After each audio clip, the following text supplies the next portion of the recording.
Hello friends, welcome to GS now. दोस्तों, आज जैसे थंबनेल आप देख चुके हैं, भारतीय पुनर्जागरण को हम लोग पढ़ेंगे और इसमें जो सामाजिक और धार्मिक आंदोलन हुए थे उन सारी चीज़ों को हम लोग देखेंगे। प्री फोकस्ड ज़्यादा रहेगा, ज़्यादा डीपली नहीं जाएंगे हम लोग। जो फैक्ट बेसिस चीज़ें हैं उसको हम लोग देखेंगे। तो बस चलिए शुरू करते हैं। जो भी फ्रेंड्स पहली बार आए हैं चैनल पे, ज़रूर चैनल को सब्सक्राइब करें और टेलीग्राम ग्रुप पे जुड़ जाएं। जो भी नोट्स होंगे वहाँ टेलीग्राम पे आपको पीडीएफ के रूप में मिल जाएंगे। देखिए, पहले दोस्तों ये बात समझना जरूरी है कि पुनर्जागरण को हम लोग किस तरीके से पढ़ेंगे। पुनर्जागरण को पढ़ने के लिए दो हम लोग भाग में इसको बांटेंगे। एक पार्ट होगा जिसमें हम लोग जो पुनर्जागरण की सोशल एलिमेंट हैं, जो इम्पोर्टेंट एलिमेंट होते हैं उसको देखेंगे, जैसे कि सती प्रथा हो गई, ठीक है। इसके बाद होता है शिशुवध के लिए, फिर विधवा पुनर्विवाह, इस साइड टाइप की चीज़ों और भी सारे हैं। मैं आगे जैसे कि महिला शिक्षा आगे सब बताऊंगा। इस टाइप की चीज़ों को पहले एलिमेंट्स को देखेंगे, एलिमेंट्स को देख लेंगे। उसके बाद हम लोग व्यक्ति विशेष पे फोकस करेंगे, जैसे कि राजा राम मोहन राय को फोकस करेंगे, दयानंद सरस्वती को करेंगे। मतलब सारे इंपॉर्टेंट व्यक्तियों को फोकस करेंगे। मतलब एक वीडियो जो होगा, ये वीडियो हम लोग का एलिमेंट बेस्ड है, टॉपिक बेस्ड होगा। एक वीडियो जो होगा वो पूरा व्यक्ति विशेष वाइज होगा, तो कोई भी चीज़ें छूटेंगी नहीं। दोनों ओर से हम लोग इस चीज़ को कंप्लीट कर पाएंगे और ये यकीन मानिए आप लोगों के लिए बहुत ही हेल्पफुल होने वाला है। प्री एग्ज़ाम के लिए तो बहुत ही ज़्यादा, चाहे यूपीएससी हो, यूपीपीसीएस, आरओ दे रहे हो, किसी के लिए भी ये हेल्पफुल होने वाला है। और आप जैसे इन नोट्स को देखेंगे आप समझ में आने लगेगा आपको। तो चलिए बस आगे बढ़ते हैं। सबसे पहले हम लोग सती प्रथा से शुरू करते हैं, ठीक है। सती प्रथा से हम लोग शुरू करेंगे और इसके बेसिक जो चीज़ें हैं, बेसिक एलिमेंट्स हैं, उन सबको हम लोग देखेंगे। सती प्रथा को राजा राम मोहन राय ने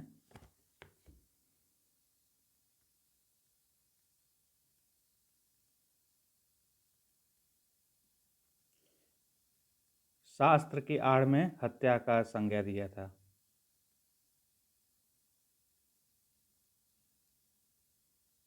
ठीक है। 1829 में सती प्रथा एक्ट लाया गया।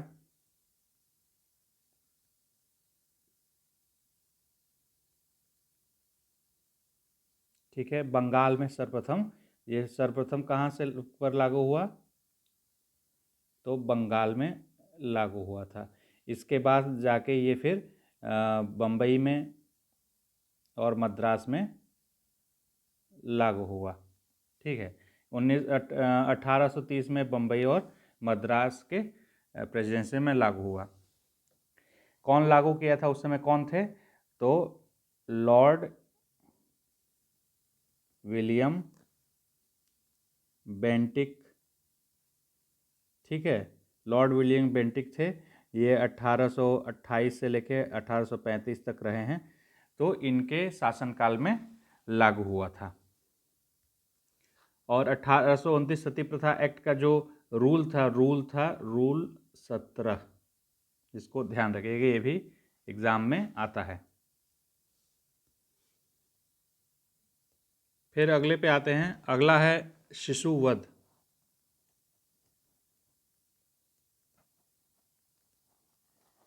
शिशुवध कहाँ लागू था, शिशुवध क्या था, पहले ये देख लीजिए। शिशुवध जो था बंगालियों और राजपूतों में काफ़ी फेमस था। ये क्या करते थे, एक मारते थे, हत्या करते थे गर्ल अगर बेबी हो तो। ठीक है, किल गर्ल बेबी करते थे। मतलब महिला, मतलब कि बच्चे जो होते थे, लड़की बच्चे, उनको मार दिया जाता था। और 1795 में 21st रूल एंड 1804 में तीसरा थर्ड अधिनियम के तहत इसे हत्या करार दे दिया गया। इसमें बस इतना ही जानिए शिशुवध में, इतना ही इम्पॉर्टेंट है। अब अगला आते हैं हम लोग विधवा पुनर्विवाह के तरफ। एक एक टॉपिक को हम जैसे बताया कि एक एक चीज़ों को हम लोग देखेंगे, उसी तरह जो एलिमेंट हैं उसमें एक एक एलिमेंट्स को हम लोग देखेंगे। तो विधवा पुनर्विवाह को हम लोग देखेंगे।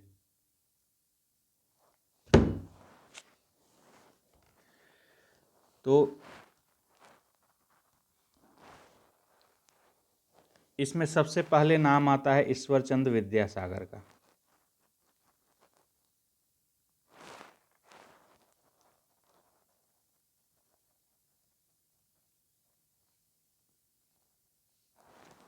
ठीक है, ये कौन थे? तो ये थे संस्कृत कॉलेज कलकत्ता के आचार्य थे।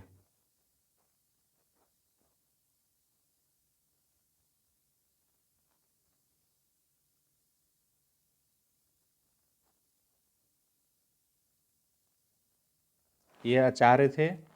वेदों के थ्रू ये प्रूफ करने की कोशिश इन्होंने की, वेदों के द्वारा ये वेदों आप लोग पढ़ पा रहे होंगे, वेदों सिद्ध करने का प्रयास किया है इन्होंने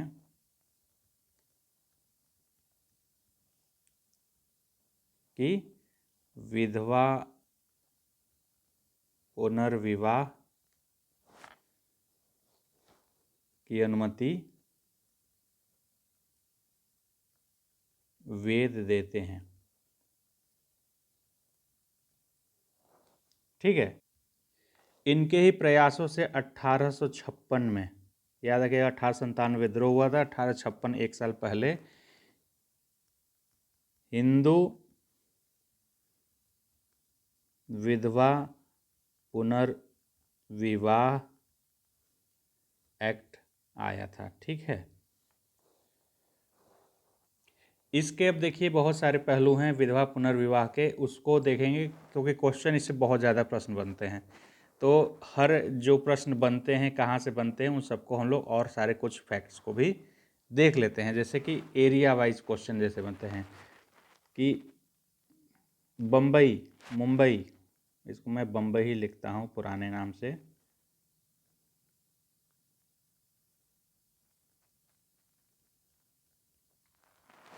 बम्बई में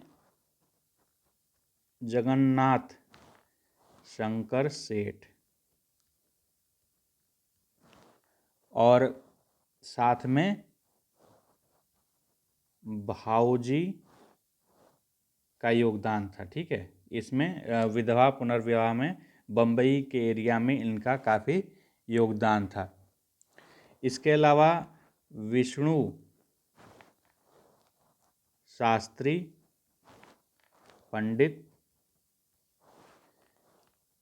1850 में विधवा पुनर्विवाह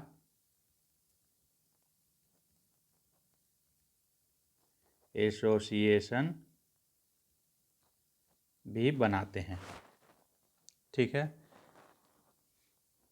1852 में सत्य प्रकाश, ये जो कि गुजरात में से निकलता था,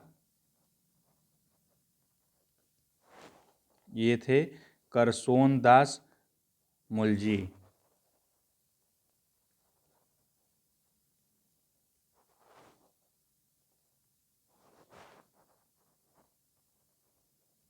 ठीक है, इनका काफ़ी इसमें योगदान था। ये सारे लोग किसी न किसी तरीके से विधवा पुनर्विवाह से जुड़े हुए थे, इस आंदोलन से जुड़े हुए थे। फिर आगे आगे आते हैं, इसको बम्बई या महाराष्ट्र जो भी आप मानना चाहें, महाराष्ट्र ही मान लेते हैं, पूरा महाराष्ट्र ठीक रहेगा क्योंकि गुजरात भी उस समय का पुराना उसी एरिया में था। तो इसके अलावा बम्बई एकदम फोकस करके देखें हम लोग, बम्बई में एक लोग व्यक्ति हुए थे D.K. कर्वे। ये ईश्वरचंद्र विद्यासागर के बाद सबसे ज़्यादा इनसे प्रश्न आता है विधवा पुनर्विवाह से संबंधित टॉपिक पे। ठीक है, D.K. कर्वे, इनके बारे में थोड़ा सा हम लोग देख लेते हैं। ये फर्ग्यूसन कॉलेज था,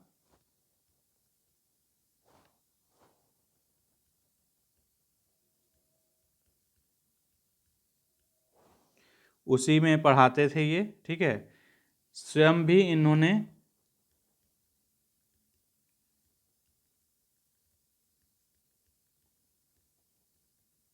विधवा से विवाह किया हुआ था। ठीक है, ये प्रोफेसर थे। ठीक है, ये प्रोफेसर थे, ध्यान रखिएगा। Professor D.K. Curve Fergusson college में पढ़ाते थे और स्वयं इन्होंने विधवा से एक विवाह किया हुआ था। ये 1893 में। एक और व्यक्ति थे वीरेश लिंगम, जो कि पुंतलू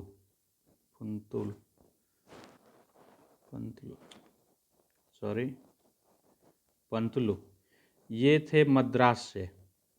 इनका भी योगदान इनके साथ काफ़ी था विधवा पुनर्विवाह के क्षेत्र में। इसके अलावा 3 जगहों से D.K. कर्वे जुड़े हुए थे। इन 3 जगहों का नाम हम लोग जान लेते हैं। पहला तो है विधवा पुनर्विवाह संघ, इससे कर्वे जुड़े हुए थे। मैं शॉर्ट में कर्वे बस लिख रहा हूँ, ध्यान से रखिएगा। ये सचिव थे इस संघ के, ये भी ध्यान रखिएगा। दूसरा है कि ये 1899 में पूना में विधवा आश्रम खोलते हैं। ठीक है, और तीसरा ये सारा कर्वे से ही जुड़ा हुआ है, ये ध्यान रखिएगा, कर्वे से ही जुड़ा हुआ है तीनों। और तीसरा है 1916 में भारतीय महिला विश्वविद्यालय से भी ये जुड़े हुए थे। तो 3 चीज़ें विधवा पुनर्विवाह और प्रोफेसर कर्वे के बारे में ये जरूरी हैं, इसको ध्यान रखिएगा। इसके अलावा कुछ और भी फैक्ट्स हैं, ज़रा देख लेते हैं विधवा पुनर्विवाह से ही। तो पहला विधवा पुनर्विवाह कहाँ हुआ था? ये हुआ था 7 दिसंबर 1856। ये भी एक कारण माना जाता है, ध्यान रखिएगा। 1857 के विद्रोह में विधवा पुनर्विवाह के एक्ट, मतलब कि हमारे जो प्रथाएं हैं उसमें हस्तक्षेप से को लेकर लोग, भारतीय लोग अंग्रेज़ों से काफ़ी दुखी थे, मतलब कि नाखुश थे कि वो हमारे प्रथाओं को छेड़छाड़ कर रहे हैं। और जो हर जगह शास्त्रों में मनाही है विधवाओं के विवाह के लिए, उसके लिए ये लोग एक्ट बना रहे हैं। तो ये भी कारणों में लिखा जाता है विधवा 1857 के क्रांति में क्या क्या कारण थे, तो ये भी एक कारण था। ठीक है, तो इसके अलावा इस 1856 में कलकत्ता में पहला विधवा पुनर्विवाह होता है। ठीक है, इसके अलावा कुछ सहयोगी थे, एक्टिविस्ट थे विधवा पुनर्विवाह से जुड़े हुए, उनके नाम हम लोग बस जान लेते हैं। एक नज़र अगर ऑप्शन में कभी आए तो आपको ध्यान रहे। तो मैं यहाँ पर लिख देता हूँ अन्य सहयोगी। जब आप नोट्स देखेंगे ये PDF तो आपको समझ में आएगा। या फिर एक्टिविस्ट,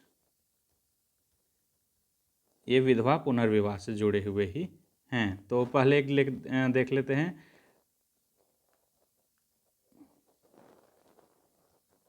BM मालाबारी। ठीक है, दूसरे हैं नर्मदा, तीसरे हैं जस्टिस गोविंद महादेव राणा डे के नाम से आप लोग ज़्यादा जानते होंगे, ठीक है। उनका पूरा नाम ये है, के नटराजन, ठीक है। ये लोग भी इसी क्षेत्र से काफ़ी जुड़े हुए हैं, इनका भी नाम इस क्षेत्र में याद किया जाता है, तो इसको भी ध्यान रखिएगा कि ये लोग भी इसमें हैं। अब अगले टॉपिक पे हम लोग आ जाते हैं। अगला टॉपिक इसमें क्या है, पुनर्जागरण सोशल एलिमेंट से जुड़े हुए, तो ये है बाल विवाह। इससे भी बहुत सारे क्वेश्चन आते हैं, इस टॉपिक से और बहुत ज़्यादा क्वेश्चन आते हैं वैसे भी, तो इसीलिए मैंने इसको चुना था कि इसको हम लोग बनाएं। पुनर्जागरण पे क्वेश्चन जरूर थोड़ा टिपिकल भी हो जाता है लोगों के लिए, तो इसको मैंने अलग से अपने नोट्स से देखते हुए इसको सब बता रहा हूँ आपको, ठीक है। तो इसमें क्या क्या चीज़ें हैं देख लेते हैं। सबसे पहले 1872 में आता है नेटिव मैरिज एक्ट।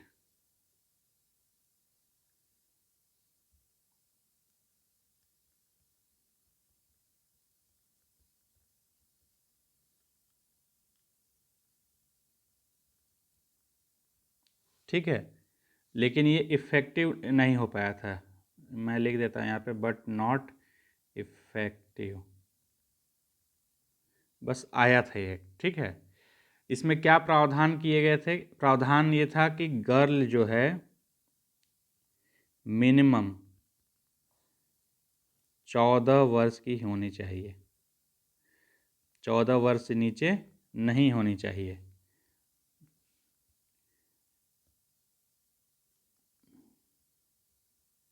चौदह वर्ष से नीचे की मनाही थी। इसमें भी फिर एक नाम इम्पोर्टेंट आता है, किसका? तो VM मालाबारी।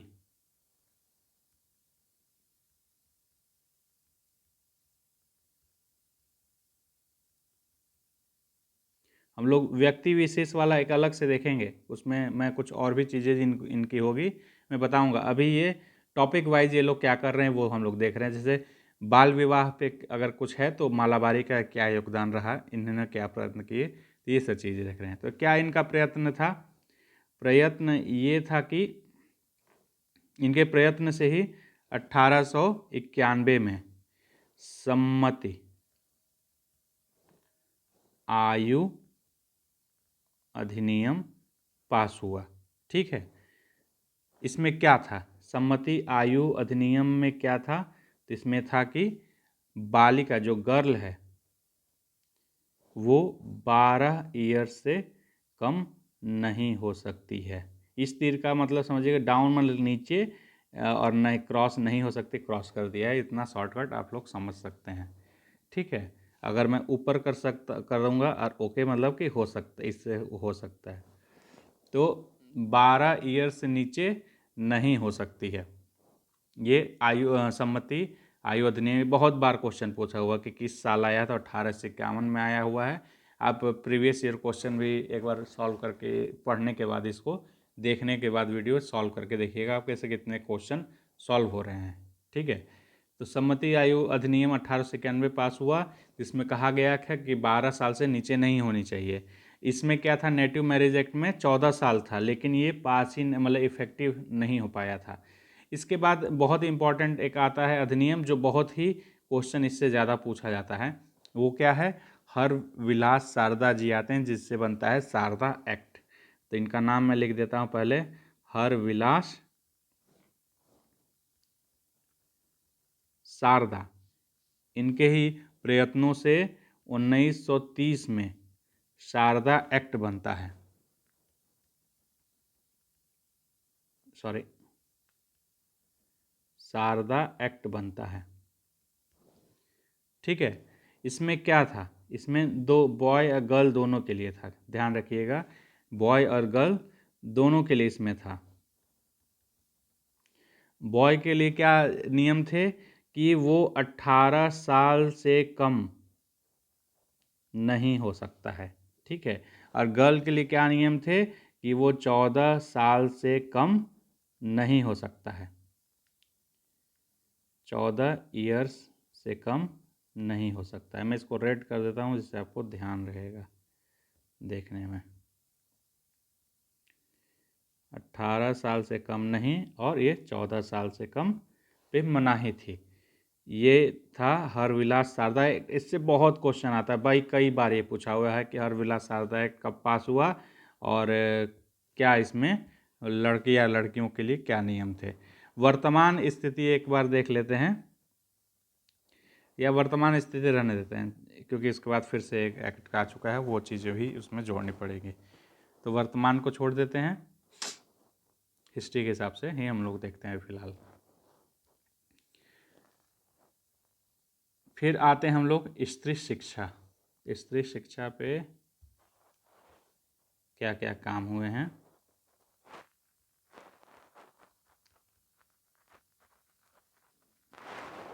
आधुनिक भारत जो ब्रिटिश काल का भारत था उसमें क्या क्या काम किया गया। तो स्त्री शिक्षा को ध्यान से देखिएगा, इस पर बहुत इंपॉर्टेंट है, बहुत सारे प्रश्न आते हैं। इसको लाइन से टाइमलाइन के अनुसार मैं लगातार इसको बता रहा हूँ। टाइमलाइन के अनुसार इसलिए ध्यान रखना जरूरी, देखना जरूरी है कि टाइमलाइन से जो चीज़ रहती है उसको याद हो जाती है कि इसके बाद ये हुआ, इसके बाद ये हुआ। इसलिए मैं जो अपना शॉर्ट नोट्स भी बनाता हूँ वो टाइमलाइन पे ही बेस्ड होता है ज़्यादातर हिस्ट्री में, इसलिए कि याद रहे सब। तो सबसे पहले ईसाई मशीनरी, जो मशीनियाँ थीं, मशीनरियाँ, वही सबसे ज़्यादा प्रयास की सर्वप्रथम। तो सर्वप्रथम स्त्री शिक्षा के लिए प्रयास किसने किया था? तो ईसाई मिशनरियों ने। ठीक है। 1819 में कलकत्ता तरुण स्त्री सभा का गठन किया गया। फिर 1849 कलकत्ता एजुकेशन काउंसिल का गठन किया गया, जिसमें अध्यक्ष जो थे J.E.D. बेथुन नाम से आप लोग ज़्यादा जानते होंगे, स्त्री शिक्षा के लिए काफ़ी फेमस हैं। ठीक है। इन्होंने ही कालांतर में बेथुन स्कूल बनाया स्त्री शिक्षा के लिए पहली सशक्त। ये बेथुन कॉलेज को ही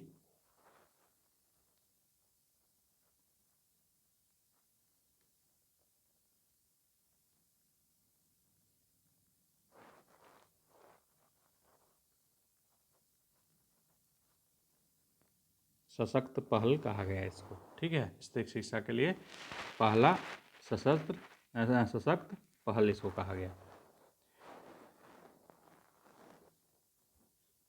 फिर बेथुन के बाद ईश्वरचंद्र विद्यासागर, अब ईसाई, अरे उसमें देखे, आपने देखा अभी विधवा पुनर्विवाह, इसमें भी उनका काफ़ी योगदान रहा है। तो इनका भी देखते हैं हम लोग क्या है। ईश्वर चंद विद्यासागर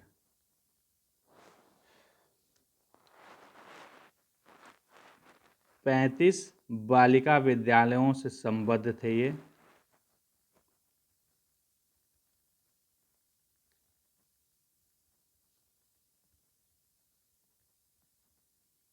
बंगाल में। ठीक है।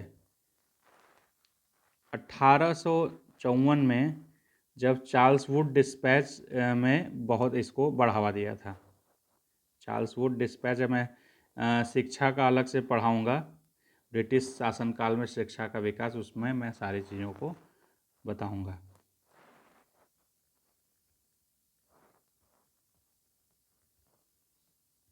बढ़ाया, काफ़ी इसको इम्प्रूव किया स्त्री शिक्षा को।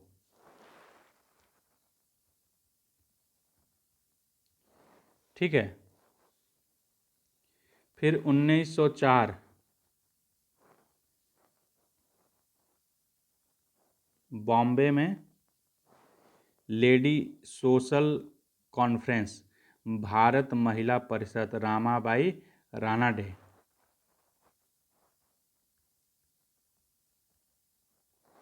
द्वारा लेडी सोशल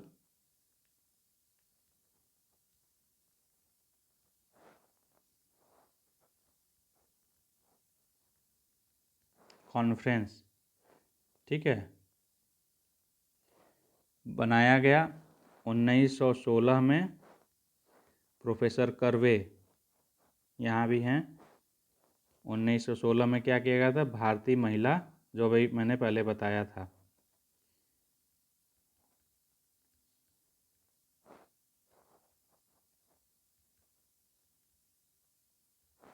ठीक है, और 1916 में ही क्या हुआ? दिल्ली में लेडी हार्डिंग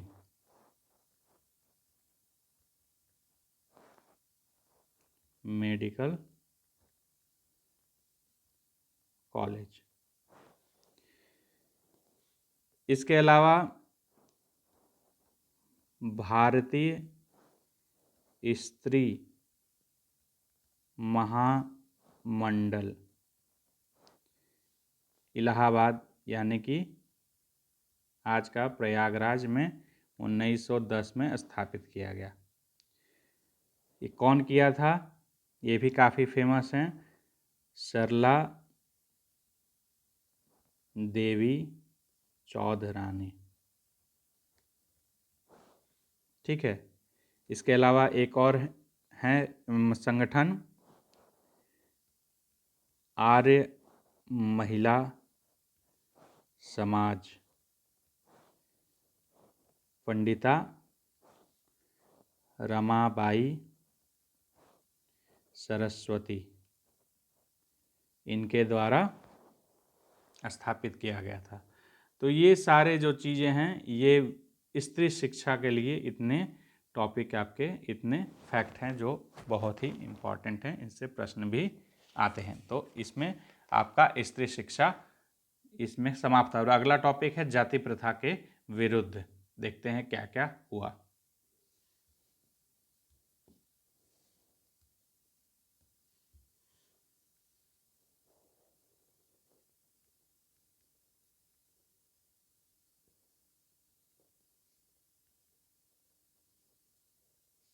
इससे बहुत क्वेश्चन आते हैं, सबसे ज़्यादा क्वेश्चन हमको लगता है इसी टॉपिक से आते हैं।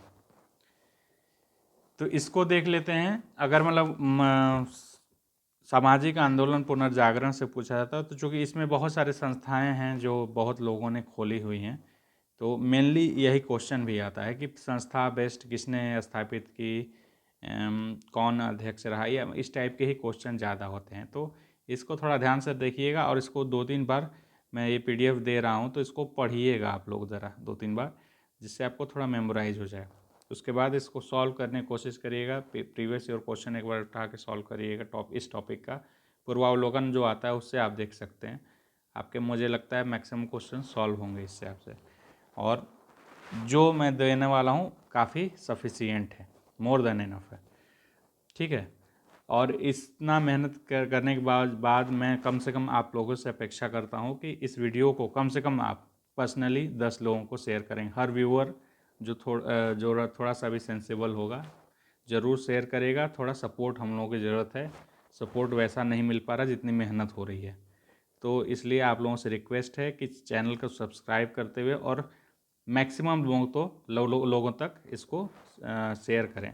PDF में ग्रुप में शेयर कर दूंगा, PDF भी आप लोग शेयर कर सकते हैं फ्रेंड्स के बीच में एज ए नोट्स। ठीक है, तो ज़रूर ये करिएगा, कम से कम इतनी मेहनत हमारी सफल होगी कुछ। ठीक है, तो जाति प्रथा को देख लेते हैं एक पूरा सरसरी निगाह से। सारे जो भी फैक्ट्स हैं इम्पॉर्टेंट एक साथ, सारे एक ही जगह आपको यहीं दिखेंगे। ठीक है, तो सबसे पहले क्या चीज़ है?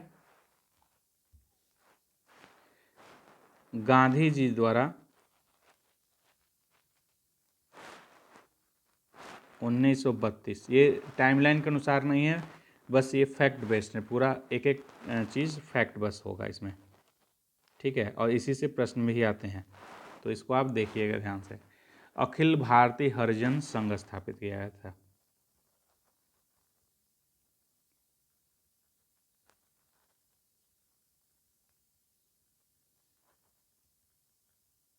ठीक है। महाराष्ट्र में ज्योतिबा फुले, इन्होंने क्या किया था, ब्राह्मण वर्ग के विशेषाधिकारों को चुनौती दी थी।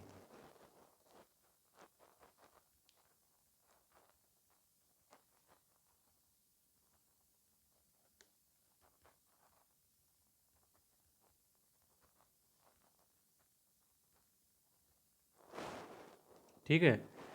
अंबेडकर, बाबा भीमराव अंबेडकर, डॉक्टर अंबेडकर में लिखता हूँ।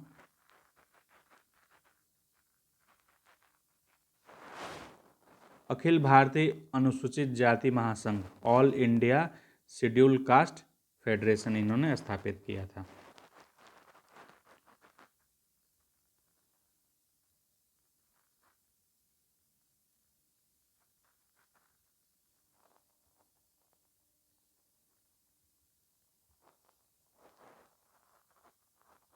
मैं दोनों लिख रहा हूँ क्योंकि एग्ज़ाम में दोनों पूछता रहता है, इसलिए आप लोग कन्फ्यूजन ना हो।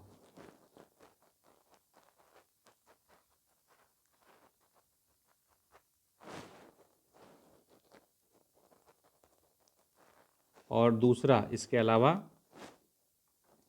All India depressed class association भी इन्होंने स्थापित किया था।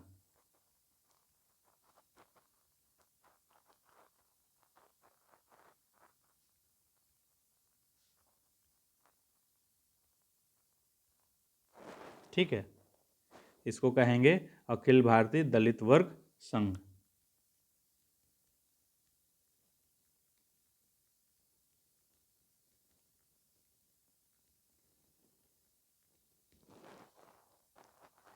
इसके अलावा अंबेडकर जी द्वारा ही महंत सत्याग्रह 1927 और दूसरा बहिष्कृत हितकारिणी सभा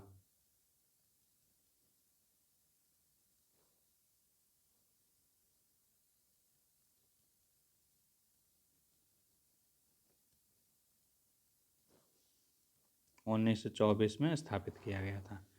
तो डॉक्टर अंबेडकर से जुड़ा हुआ ये जाति आंदोलन के विरुद्ध, जाति प्रथा के विरुद्ध ये मेन फैक्ट्स थे। इसके अलावा एक फैक्ट है जो एग्ज़ाम में आता है कई बार, त्रावणकोर, इंदौर और देवास के शासकों ने स्वयं पहल करते हुए अछूतों को मंदिर में जाने का अधिकार दिया था। तो कहाँ कहाँ के शासकों ने, तो त्रावणकोर,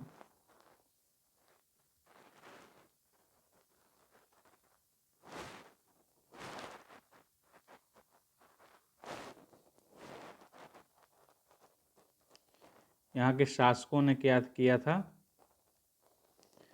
अछूतों को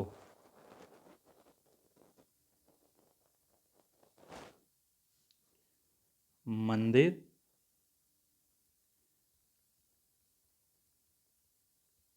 का अधिकार दिया था। ठीक है। इसके अलावा कोल्हापुर के महाराज, ये भी काफ़ी क्वेश्चन आता है।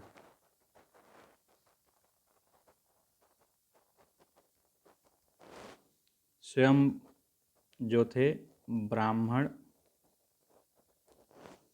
विरोधी अभियानों में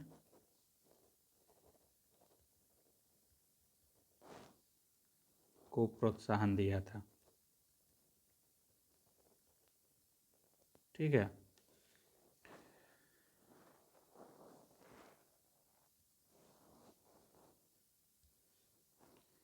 इसी प्रकार 1920 में साउथ इंडिया में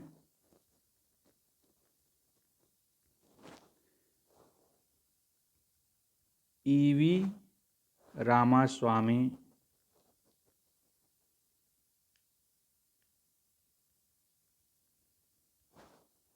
नाइकर इन्होंने क्या किया था, ब्राह्मणों के विरुद्ध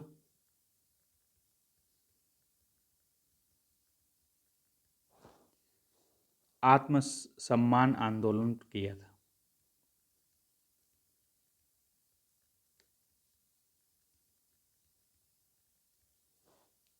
ठीक है, ये नाइकर के आप लोग नाम से इनको ज़्यादातर जानते होंगे, इनका पूरा नाम ये था। ठीक है, इसके अलावा साउथ इंडिया में ही केरल में श्री नारायण गुरु,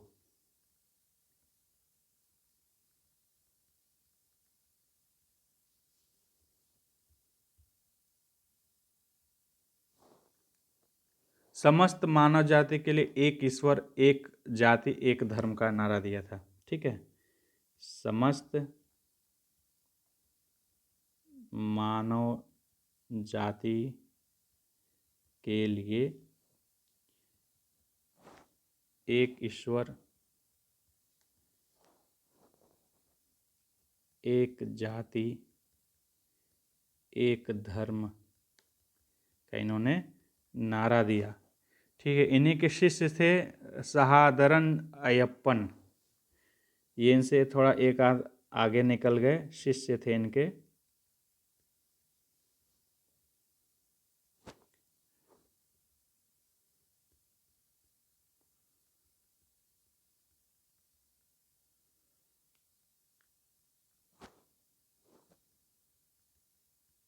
सहादरन अयप्पन, इन्होंने नारा दिया समस्त मानव जाति के लिए कोई ईश्वर नहीं, कोई जाति नहीं, कोई धर्म नहीं।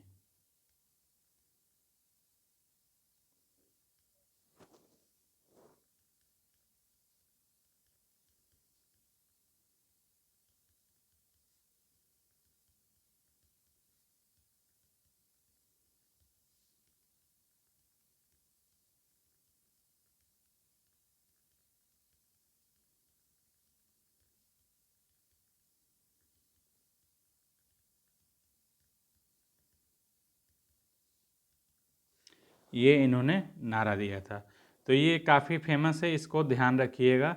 समस्त मानव जाति के लिए एक ईश्वर एक जाति एक धर्म, ये ज़्यादा पूछा, दूसरा वाला नहीं पूछा जाता, लेकिन फिर भी एक ध्यान रखिएगा। इनके शिष्य थे सहादरन अयप्पन, इन्होंने ये नारा दिया था। अयप्पन है डबल, अरे ए की मात्रा है अ पे। ठीक है, इसके अलावा गोपाल हरि देशमुख, इनका भी नाम आप लोग जानते होंगे।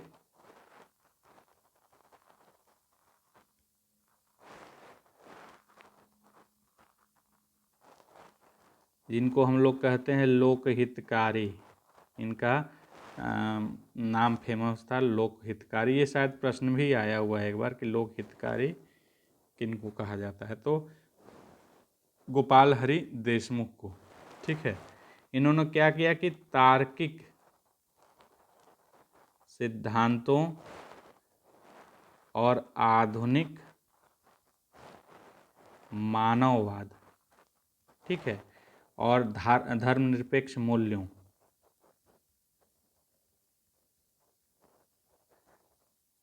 को आपस में जोड़ के इसके आधार पर, ठीक है, ये तीनों के आधार पर भारतीय समाज को पुनर्गठित करने की मांग की।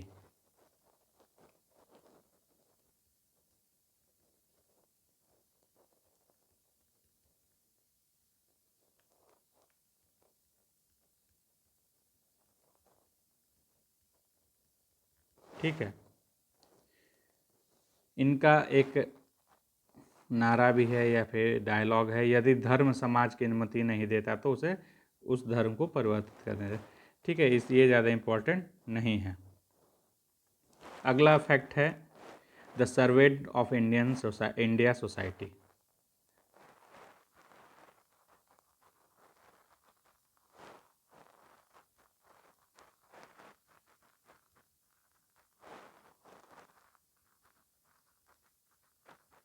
ये कौन स्थापित किए थे, तो गोपाल कृष्ण गोखले।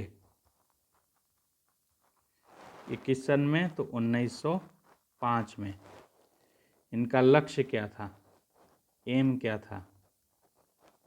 एम था इनका राष्ट्रीय मशीनरियों को देश सेवा के लिए प्रशिक्षित करना है।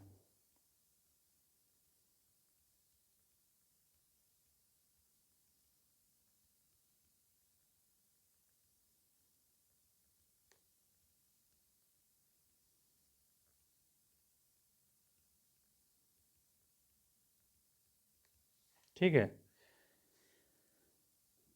फिर इसके बाद एक और है, ये इसका लास्ट होगा जाति प्रथा का, social service league.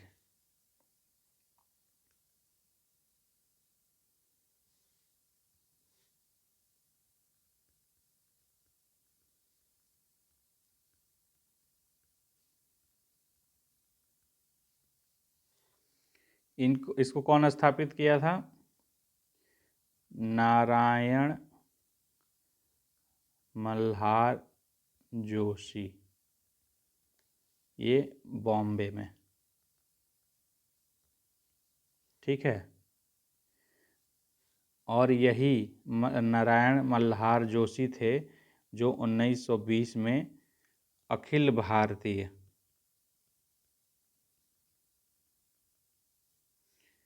Trade union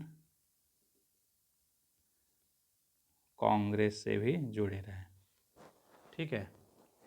तो जाति प्रथा के विरुद्ध जितने भी पुनर्जागरण में किए गए थे कार्य, ये सारे आपके सामने आ चुके हैं। ठीक है। इसको हम लोग यहीं क्लोज करेंगे। जैसे मैंने बताया कि पुनर्जागरण को हम लोग एक बार देख ले, समझ लें एक बार पहले फिर से।